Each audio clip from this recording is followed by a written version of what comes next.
हल्कू ने आकर अपनी पत्नी से कहा, सहना आया है, लाओ जो रुपए रखे हैं उसे दे दो, किसी तरह गला तो छूटे।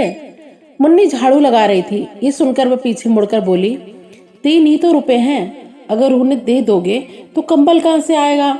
माघ पूस की रात हार में कैसे कटेगी? उससे कह दो फसल पर रुपए दे देंगे, अभी नहीं। ये सुनकर हल्कू एक क्षण अनिश्चित दशा में खड़ा रहा। वे सोचने लगा, पूस सिर पर आ गया है, कंबल के बिना घर में रात को वे किसी तरह नहीं सो सकता। लेकिन सहना मानेगा नहीं, गुड़कियां जमाएगा, गालियां देगा, बला से जाड़ों मरेंगे, बला तो सिर से टल जाएगी। ये सोचता हुआ वह अपनी भारी भरकम ढील लिए हुए, जो उसके नाम को झूठ सिद्ध करता था, पत्नी के पास आ गया और खुशामद करके बोला, ला दे दे, बला तो छूटे, कंबल के लिए दूसरा उपाय सोचूंगा। मुन्नी उसके सामने से दूर हट गई और आंखें दिखाते हुए बोली, कर चुके दूसरा उपाय, जरा सुनो, कौन सा उपाय करोगे? कोई खैरात देगा कंबल? न जाने कितने बाकी हैं जो किसी तरह चुकने ही नहीं आती। मैं कहती हूँ तुम क्यों नहीं खेती छोड़ देते, मर मर कर काम करो, उपज हो तो बाकी दे दो। चलो छुट्टी हुई, बाकी चुकाने के लिए ही तो हमारा जन्म हुआ है, पेट के लिए मजदूरी करो, ऐसी खेती से बाज आए, मैं रुपए नहीं दूंगी। हल्कू उदास होकर बोला, तो फिर क्या करूं, गाली खाऊं? मुन्नी गुस्से में बोली, गाली क्यों देगा, क्या उसका राज है? लेकिन ये कहने के साथ ही उसकी तनी हुई भौहें ढीली पड़ गई। हल्कू के उस वाक्य में जो कठोर सत्य था, मानो एक भीषण जंतु की भांति उसे घूर रहा था। मुन्नी ने जाकर आले में से रुपए निकाले और लाकर हल्कू के हाथ में देती हुई बोली, लो ये रखो और छोड़ दो खेती। मजदूरी में सुख से एक रोटी तो खाने को मिलेगी, किसी की धौंस तो नहीं सहनी होगी। अच्छी खेती है, मजदूरी करके लाओ, वे उसी में झोंक दो, उस पर ये धौंस। हल्कू रुपए लेकर वहां से चला गया, मानो अपना हृदय निकाल कर देने जा रहा हो। उसने मजूरी से एक एक पैसा काट काट कर 3 रुपए कंबल के लिए जमा किए थे, वे आज निकाले जा रहे। एक एक पग के साथ उसका मस्तक अपनी दीनता के भार से दबा जा रहा था। पूस की अंधेरी रात थी, आकाश में तारे ठिठुरते हुए मालूम होते थे। हल्कू अपने खेत के किनारे ऊख के पत्तों की एक छतरी के नीचे बांस के खाट पर अपनी पुरानी गाढ़े की चादर ओढ़े कांप रहा था। खाट के नीचे उसका संगी कुर्ता जबरा पेट में मुंह डाले सर्दी से कूकू कर रहा था। दोनों में से एक को भी नींद नहीं आ रही थी।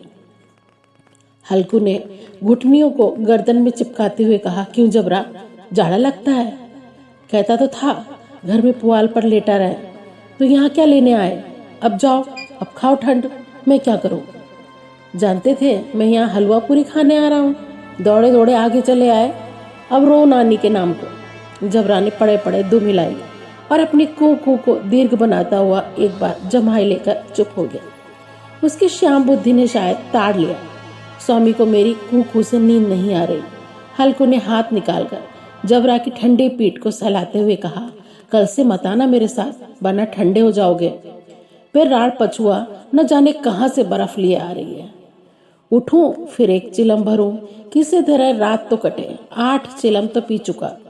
ये खेती का मजा है, और एक एक भगवान ऐसे पड़े हैं जिनके पास जाड़ा जाए तो गर्मी से भागे। मोटे मोटे गद्दे, लिहाफ, कंबल, मजाल है कि जाड़े का गुजर हो जाए। तकदीर भी खूब है, मजदूरी हम करें, मजा दूसरे लेटे। ये कहकर हल्कू उठा और गड्ढे में से जरा सी आग निकालकर चिलम भरने लगा। हल्कू ने चिलम पीते हुए जबरा से कहा, पिएगा चिलम? जाड़ा तो क्या जाता है, जरा मन बहल जाता है। आज और जाड़ा खा ले, कल से मैं यहाँ पुआल बिछा दूंगा, उसी में घुसकर बैठना, तब जाड़ा नहीं लगेगा। चिलम पीकर हल्कू फिर लेटा और निश्चय करके लेटा कि चाहे कुछ भी हो, अब की सोऊंगा नहीं। किंतु एक ही क्षण में उसके हृदय में कंपन होने लगा। कभी इस करवट, कभी उस करवट, लेकिन जाड़ा किसी पिशाच के बाती उसकी छाती को दबाए हुए था। वह किसी तरह न रह गया तो उसने जबरा को धीरे से उठाया और उसके सिर को थपथपाकर उसे अपनी गोद में सुला लिया। कुत्ते की देह से जाने कैसी दुर्गंध आ रही थी। पर वह उसे गोद से चिपटाए हुए सुख का अनुभव कर रहा था, जो इधर महीनों में उसे ना मिला था। जबरा शायद समझ रहा था कि स्वर्ग यही है, और हल्कू के पवित्र आत्मा में तो उस कुत्ते के प्रति घृणा की गंध तक न थी। अपने किसी अभिन्न मित्र या भाई को भी वह इतनी तत्परता से गले लगाता।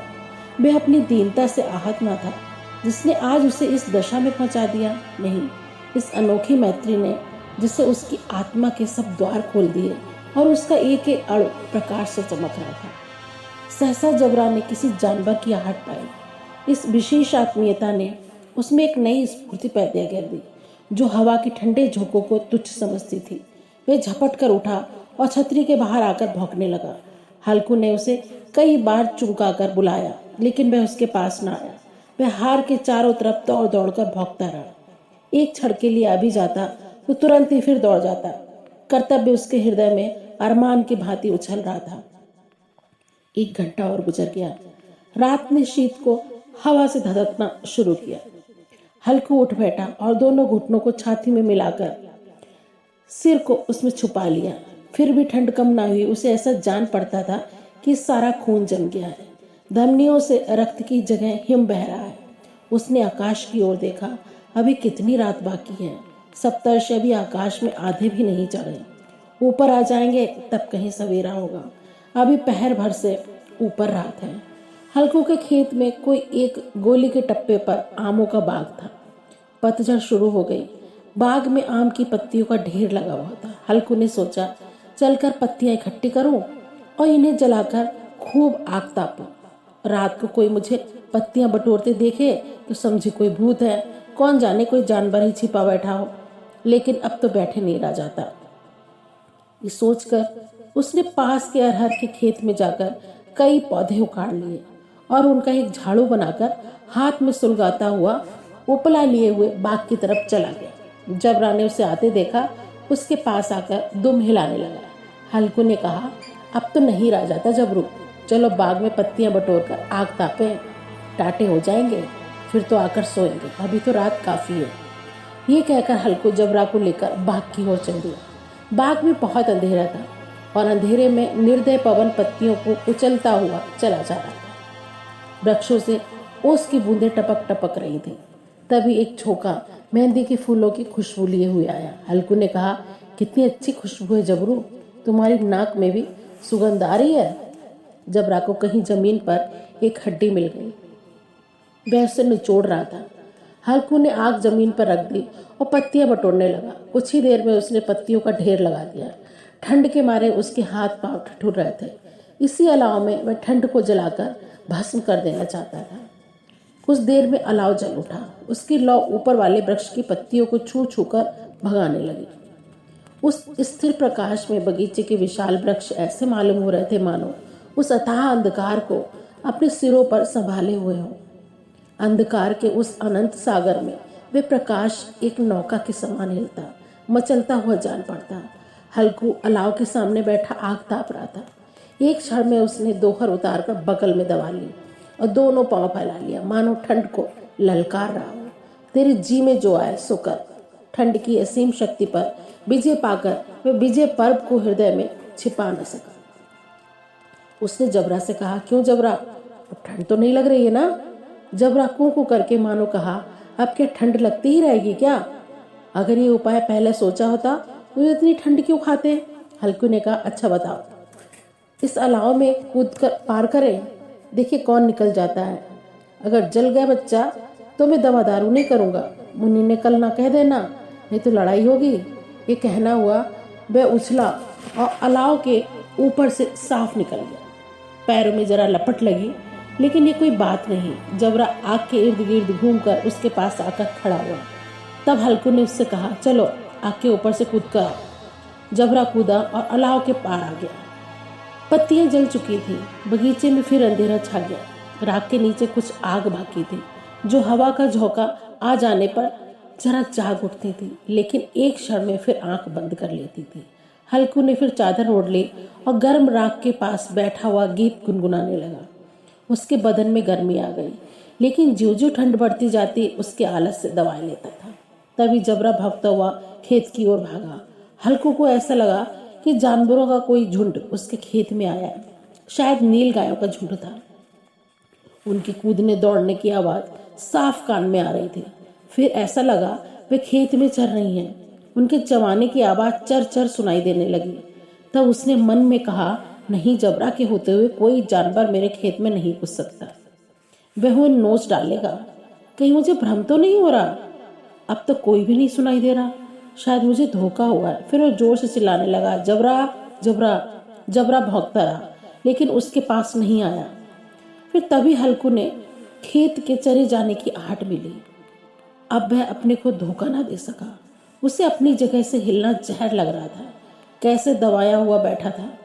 इस जाड़े पाले में खेत में जाना, जानवरों के पीछे दौड़ना, असोच जान पड़ना। वे अपनी जगह से ना हिला। फिर उसने जोर से आवाज लगाई, लिहो लिहा लिहो। ये आवाज सुनकर जबरा भौंकने लगा। जानवर खेत चल रहे थे। फसल तैयार थी। कैसी अच्छी खेती थी, लेकिन ये दुष्ट जानवर उसका सर्वनाश किए डालते हैं।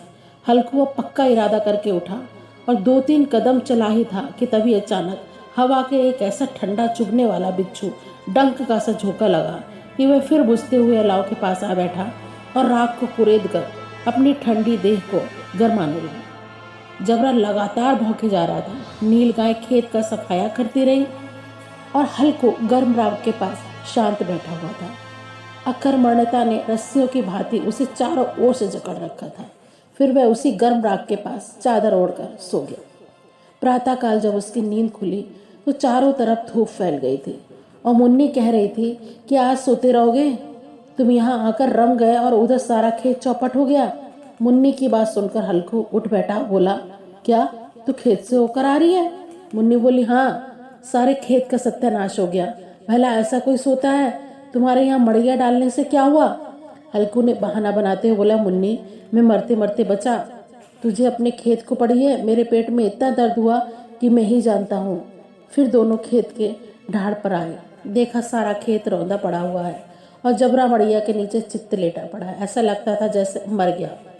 खेत की दशा देखकर मुन्नी के मुख पर उदासी छाई हुई थी, लेकिन हल्कू खुश था।